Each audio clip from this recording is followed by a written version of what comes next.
स्वागत है आपका हमारी साइकोलॉजी क्लासेस में। तो आज हम आपको बताने जा रहे हैं एक एग्जाम पेपर के बारे में जिसका नाम है कॉग्निटिव प्रोसेस, जो कि साइकोलॉजी का पेपर है एमए सेकेंड सेमेस्टर का। ठीक है, तो यहाँ पे आप देख सकते हैं एमए फिर मेन एग्जामिनेशन जून 2022। ठीक है, तो 2022 का है एग्जाम पेपर। अब यहाँ पे आप देख सकते हैं इसमें जो टाइम है वो कितना दिया जाता है। जो टाइम है वो 3 आवर्स का दिया जाता है। मैक्सिमम मार्क्स आपके 85 और मिनिमम पास मार्क्स हैं वो 29 है। ओके, तो इसमें नोट को पढ़ते हैं। नोट में क्या लिखा हुआ है? नोट में लिखा हुआ है attempt all questions. Question number 1 is compulsory. सभी प्रश्नों के उत्तर दीजिए।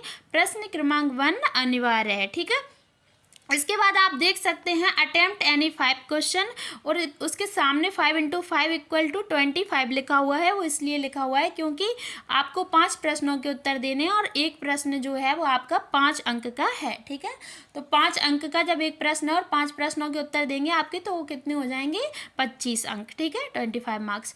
तो यहाँ पे पहला क्वेश्चन देखते हैं। देखिए ये क्या है, यहाँ पे शॉर्ट आंसर टाइप क्वेश्चन है जिन्हें लघु उत्तरीय प्रश्न बोला जाता है।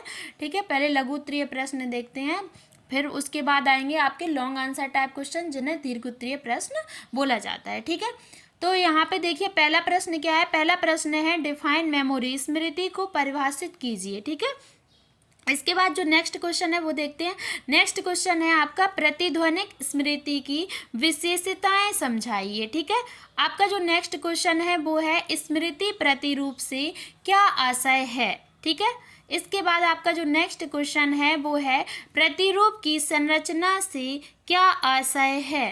ठीक है, अब यहाँ पे आप देख सकते हैं इसके पहले भी मैंने और जो ओल्ड पेपर थे वो अपलोड किए थे। तो यहाँ पे क्या था, वहाँ पे प्रत्येक प्रश्न के अथवा में प्रश्न दिए गए थे, और इस पे आप देख सकते हैं यहाँ पे आपको 10 क्वेश्चन अलग अलग दिए गए हैं, और उन 10 क्वेश्चंस में से आपको जो भी 5 क्वेश्चन के आंसर आ रहे हैं आप वो लिख सकते हैं। ठीक है, तो यहाँ पे देखो, यहाँ पे जो आपका नेक्स्ट क्वेश्चन है वो क्या है, 3rd नंबर का देखते हैं। स्मृति प्रतिरूप से क्या आशय है। ठीक है, आपका नेक्स्ट क्वेश्चन है प्रतिरूप की संरचना से क्या आशय है। What do you mean bye structure of models. ठीक है, इसके बाद आपका आता है नेक्स्ट क्वेश्चन डिस्कस सेमेनेटिक मेमोरी, अर्थगत स्मृति को समझाइए। ठीक है, उसके बाद नेक्स्ट क्वेश्चन आपका है व्हाट इज नेटवर्क मॉडल, तो नेटवर्क प्रतिरूप मॉडल क्या है। इसके बाद आपका जो नेक्स्ट क्वेश्चन है वो है प्रत्यय निर्माण क्या है। ठीक है, व्हाट इज कॉन्सेप्ट फॉर्मेशन। यहाँ पे जो नेक्स्ट क्वेश्चन है वो है describe the rules of well defined concept, अच्छी तरह से परिभाषित संप्रत्यय के नियमों का वर्णन कीजिए। और आपका नेक्स्ट क्वेश्चन है डिफाइन मेटा मेमोरी, मेटा स्मृति को परिभाषित कीजिए। और आपका नेक्स्ट क्वेश्चन है जो डिस्कस मूड, भाव दशा को समझाइए। ठीक है, अब आते हैं आप यूनिट फर्स्ट पे।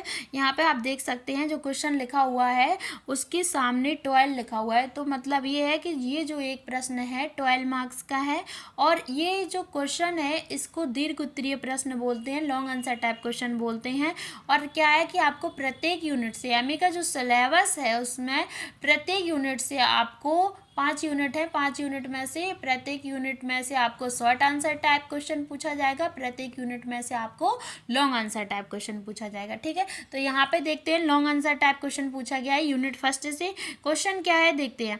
अल्पकालिक स्मृति की सविस्तर व्याख्या कीजिए, explain short term memory in detail. इसके बाद अथवा में पूछा गया है describe long term memory and it's kind. ठीक है, दीर्घकालिक स्मृति तथा इसके प्रकारों का वर्णन कीजिए। ठीक है, इसके बाद आपका नेक्स्ट क्वेश्चन आता है यूनिट सेकेंड से। यूनिट सेकेंड से क्वेश्चन आया है तुल्विंग के प्रासंगिक एवं अर्थगत प्रतिरूप की व्याख्या कीजिए। ठीक है, इसके बाद अथवा में आपका क्वेश्चन पूछा गया है मैक्लीलैंड के पीडीपी प्रतिरूप का वर्णन कीजिए। ठीक है, इन दोनों प्रश्नों में से आपको किसी एक प्रश्न का उत्तर देना अनिवार्य है। ठीक है, बहुत ज़रूरी है, तो किसी एक प्रश्न का उत्तर आपको ज़रूर देना है। अगर आप उन दोनों प्रश्नों में से किसी एक भी प्रश्न का उत्तर नहीं देंगे तो आपके जो 12 मार्क्स है वो आपको नहीं दिए जाएंगे। अब आते हैं यूनिट 3 पे। तो यूनिट 3 से कौन सा क्वेश्चन पूछा गया है देखते हैं। Discuss structure and methodology of semantic memory, अर्थगत स्मृति की संरचना एवं उसकी क्रियाविधि को समझाइए। ठीक है, इसके बाद जो आपका अगला क्वेश्चन है वो अथवा अथवा में दिया गया है। अथवा में क्या क्वेश्चन है, इसी क्वेश्चन को देखते हैं। अर्थगत स्मृति के प्रतिरूपों की व्याख्या कीजिए। इसके बाद आपका यूनिट 5 आता है। यूनिट 5 से जो क्वेश्चन पूछा गया है वो कौन सा है, देखते हैं। What do you mean by ill defined concept, discuss its empirical characteristics. ठीक है, सामान्य श्रेणीगत संप्रत्यय क्या है, उसकी अनुभव जनित विशेषताओं को समझाइए। अथवा में पूछा गया है अनुकरणीय मॉडल एवं प्रोटोटाइप प्रतिरूप की व्याख्या कीजिए। ठीक है, अब इसके बाद आपका आता है, सॉरी वो यूनिट 4 का क्वेश्चन था, यूनिट 5 से अब पूछा गया है।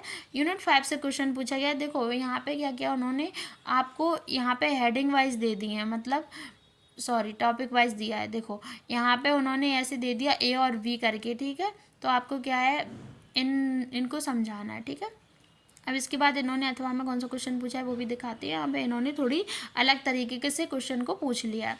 Discuss the following. ठीक है, अब यहाँ पे देखिए इंग्लिश में भी दिया गया है और हिंदी में भी दिया गया है। तो देखो हिंदी में निम्नलिखित को समझाइए। तो टिप ऑफ, जो आप ब्रैकेट में दिया गया, टिप ऑफ द टंग अवधारणा। ठीक है, तो यहाँ पर इसको समझाना है। दूसरा है आई विटनेस टेस्टिमोनी। ठीक है, अब इसके बाद अथवा में क्या पूछा गया, अथवा में देखते हैं। ये इस एग्जाम पेपर का एकदम लास्ट क्वेश्चन है। ठीक है, और दीर्घोत्तरीय प्रश्न है। तो यहाँ पे इस क्वेश्चन को देखते हैं। Discuss any two the following memory improvement family resemblance schemas in relation to memory. ठीक है, इसके बाद देखिए यहाँ पे हिंदी में लिखा हुआ है निम्नलिखित में से किन्हीं दो को समझाइए, स्मृति समून्नत और पारिवारिक समानता और स्मृति के संबंध में स्कीमा। इन तीनों में से कोई दो को बताना था। तो इन देखो यहाँ पे लिखा हुआ था निम्नलिखित में से किन्हीं दो को समझाइए। तो यहाँ पे आप इन तीनों में से कोई भी दो का आंसर दे सकते हैं जो आपको सही लगे।